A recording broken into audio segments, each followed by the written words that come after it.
California. Hey everyone. I know we're running out of time, so I'll go quickly. I'm really excited to talk to you about my journey and impart some learnings from my career. My dog is jumping on me right now as we're speaking.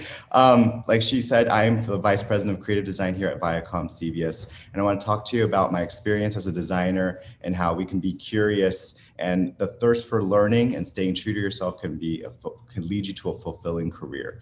Um, a lot of what has shaped my path has my experiences from different parts of the world. I was born in a small fishing port city in Kaohsiung, Taiwan, where as a small child, my parents, who were very superstitious, took me to a psychic, and they said that if I stayed in this country or in the city, that I wouldn't be successful. So part of the reason, and I wouldn't say the main reason, but we moved to the States to go for the American dream.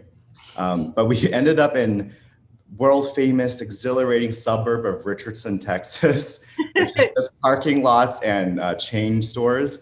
And we were met with a lot of discrimination, and it was a very difficult time for my family. We really struggled out there. And I remember just having this passion to like make a name for myself, make something out of myself, so that the sacrifices that my parents made in immigrating to this country was worth their while.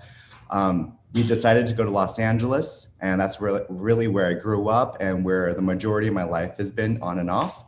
And later on in 2011, I moved to Shanghai for 5 years. You move to the next slide.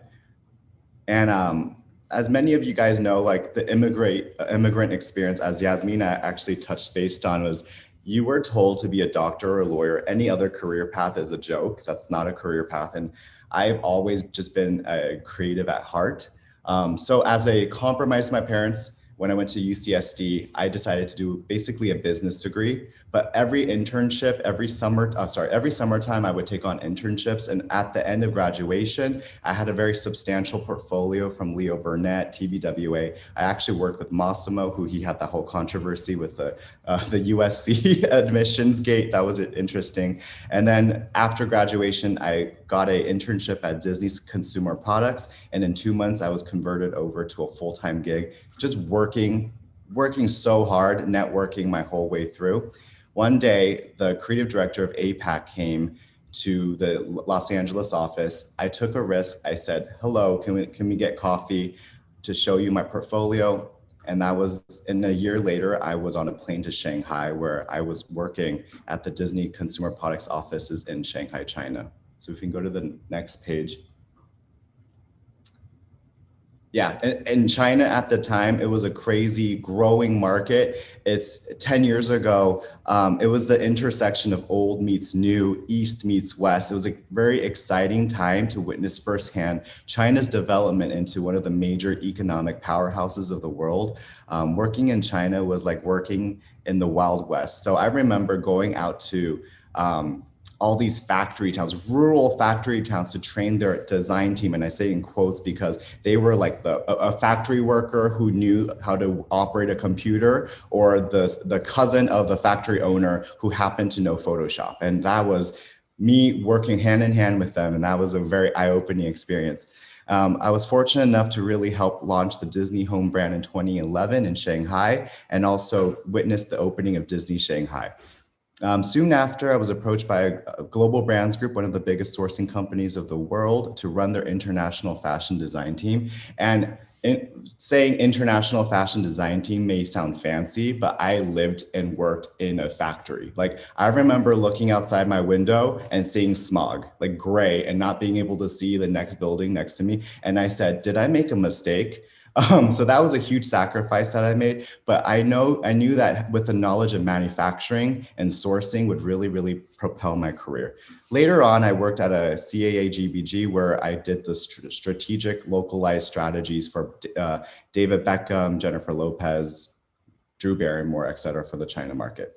And then that led me back to the States. After 5 years, I was like, I'm good. I want to move back home. So I moved back to the States at Warner Media, where I was heading the creative department for style guide development for Harry Potter, Wizarding World. I helped with the launch of the Wizarding World at Universal Studios. I helped with style guide development, worked with filmmakers on development of style guides for Wonder Woman 84, Aquaman, and also Game of Thrones, which I worked on. And then all that my experience of an immigrant kid coming from a small fishing town, who was seen as different, working my way through all facets of design in the licensing world, from domestic to international, manufacturing and franchise management, has led me to a career here at ViacomCBS. I learned that it was my diverse work experience and my unique point of view that made me stand out. It is okay to be different. It is great to be unique. So that's my career journey. I will go into more specifically what I do here. At Viacom, I spearhead the branding development for adult Viacom portfolios such as MTV, Paramount, CBS, Star Trek, etc. As Shelly had mentioned previously, data is super important. This is a macro trend board that we come up with. We need to know the forecast, what's going on in the future, in order to make sure our graphics that we develop for product usage is going to resonate with our core demographics. So this is a case study for our new influencer, pop star extraordinaire, Johnny Orlando.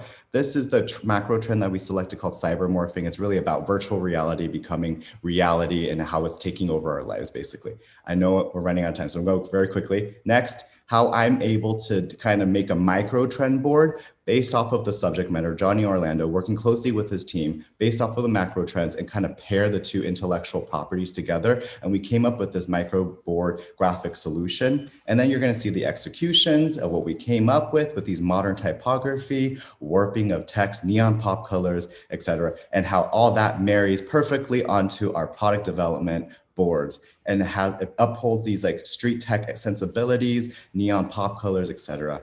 And that was very quick, but I very much enjoyed talking to all of you guys. Thank you so much.